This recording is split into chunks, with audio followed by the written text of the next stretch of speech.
Hello paper crafters, I'm Sunny Sky, and today we have a card for you featuring all 5 of the new in colors, the lovely used stamp set and the pick a punch, which come together as a bundle. So join me and we'll make this fun card. Here are the cardstock sizes that you need for today's project. So just hit pause if you need to write these dimensions down, and then we'll continue. The first thing we need to do is to take our strips and run them through our punch here.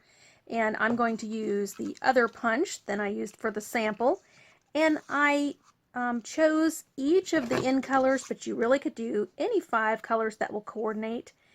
And when you're putting them through this, you see there's the different levels in the punch. And of course the 2 different sizes. So I actually could punch 2 strips at the same time. And you're just going to push it all the way to the end so that you're getting back to where that cutting area is on the back side. And punch those out. And you'll see that there isn't very much extra. It doesn't waste much paper, so you can go pretty close to the end when you are punching. But when we punch our greeting, we are going to punch after we do the greeting just so we can estimate a little closer. So I'll show you when we get to that spot on our card. So we're going to get these punched, and let me go ahead and punch the one side of this for the greeting, and then after we've stamped our greeting on here, when we get ready to punch the other edge, I'll show you how we can just line that up. So that's the first part, is to punch, and you could use, like I said, either of these and any widths. The 1/2 inch was just a little narrower than I wanted to do. I kind of combined the 3/4 inch and 1 inch sizes just to give a little interest and variety in the card, and also they'll fit better on there. If you're doing 5 1-inch strips, you don't have any room for the white border, and I wanted to have the border on the side since I knew I was going to have it on the top of the card. Alright, so those are the strips, and then we'll take one of our smaller layers of cardstock, and the other one we're going to save for the inside of the card. But the first one we're going to go ahead, and a lot of times we do not adhere until we have stamped, but in this case I'm going to go ahead and glue them down and stamp afterwards. So I've gone ahead and put adhesive on most of my strips. I'm just going to put on the final one here, and I'm not going to the end because some of these are going to go off the edge of the cardstock, and because we're not layering a lot of things on here, I don't have to worry about getting it totally close to the edge of the cardstock. And let's see here.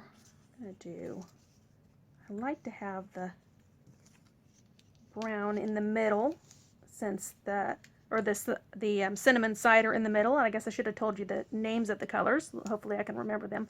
I just want to line these up and see where I want them, and then go ahead and start putting them on here. Okay, so this is Bumblebee.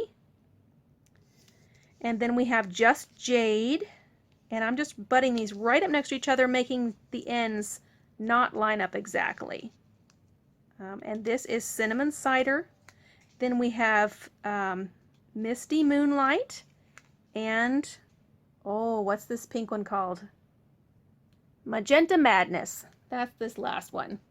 Magenta Madness. All right, so we're going to, because we've got all these multiple colors on here, I'm going to use our Versamark stamp pad. Usually I use this for heat embossing, but today we're actually going to use it as a Watermark stamp pad, which is what it says it's for.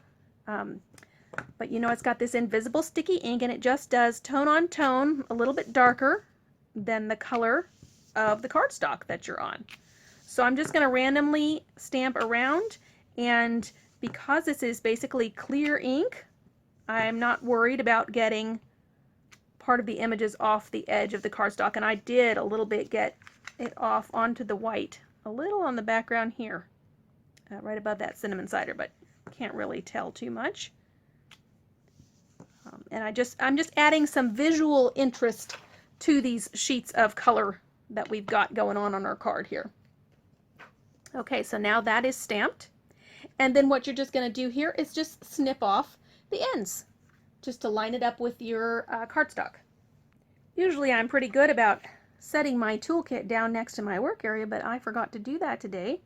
Did a little rearranging and didn't get everything back to where it was. I had to run and grab my trimmer.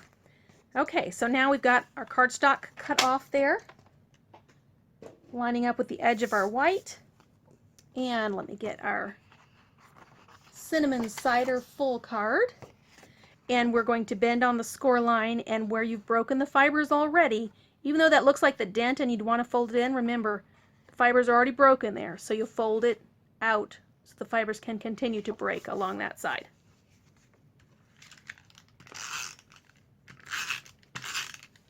Put this layer on here, and on my sample I had these facing up, so this time I'm going to have them facing down so that you can see two alternate ways to do this. And I believe this cardstock is not 4 by 5 1/4, it's smaller. It's maybe 3 3/4 by 5, because I've got a bigger barrier there, layer there than what I would normally have if I was doing a 1/4 sheet difference. All right, I'm going to use any black ink, and oh, and I forgot to show you the stamp set. Here's the stamp set we're using. This is Lovely You, and this comes as a bundle when you purchase the stamp set and this pick a label punch. You save 10%, and I've marked up my stamp. So let me get my chamois here. I dumped it in my ink. Just clean off some of that ink. Oh, look at that. Doesn't that work great? Good thing that was not a porous surface, huh? Or it would have soaked in already. Okay. Miles apart but still in my heart. That's our sentiment we're going to have here. Oh, and before I stamp this, I'm going to punch a hole in my label just so I know where to stamp. And I'm just using a standard hole punch here. Pretty big. And I wouldn't want to go any closer to the edge than that because you don't want your cardstock to be too weak. That's a little closer than I would really like to put it. Okay, and let me line up my greeting. And my greeting can go close to the hole. And then I told you we're going to cut the other side of this once we have that greeting stamped.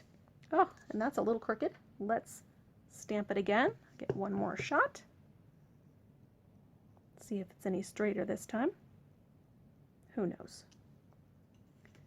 About the same. A little bit better. Okay, so now we've got this on this side here. And so, since I don't have my scissors handy, I'm going to use my trimmer. If you want to take a scrap, you can tell by holding the scrap here just about how long that punch is going to go in. But you can also see that it's only going in like 1/8 of an inch from there. So, but I'll go ahead and use that as kind of a guide. Put this back out where you guys can see it. And I'll go ahead and if you don't get this totally straight, or with your scissors totally straight, it's really fine because you have those side guides as you're doing your punch.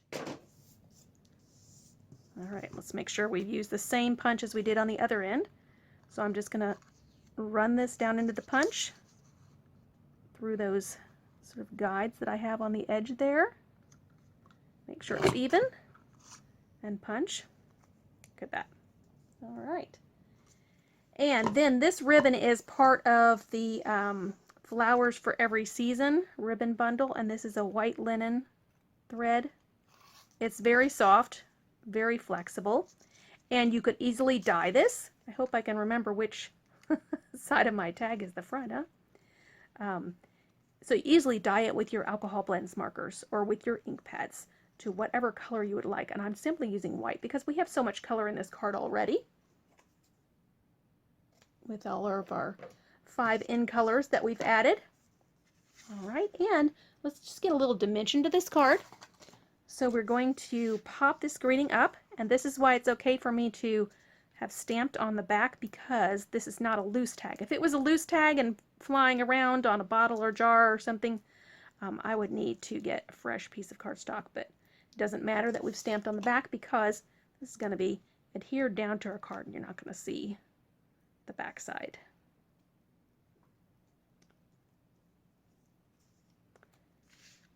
And if your friend who is a crafty person receives this card and knows to look on the back, they'll just be glad that you are a frugal crafter, and they'll appreciate that. All right, there you go. All right, now, and I showed you those little dots. Did I show you those little dots? My enamel dots in color, enamel dots, and just use any kind of little tool you've got handy to get these off. They're already pre-glued on the back, and I'm having a little trouble with this one. I usually have my little bits of paper snips handy. Okay, what color shall we do for the last one? Let's see, we've got green, or just jade, cinnamon cider, and let's do this. And that's the project for today. So thanks for joining me, and go have some fun crafting today.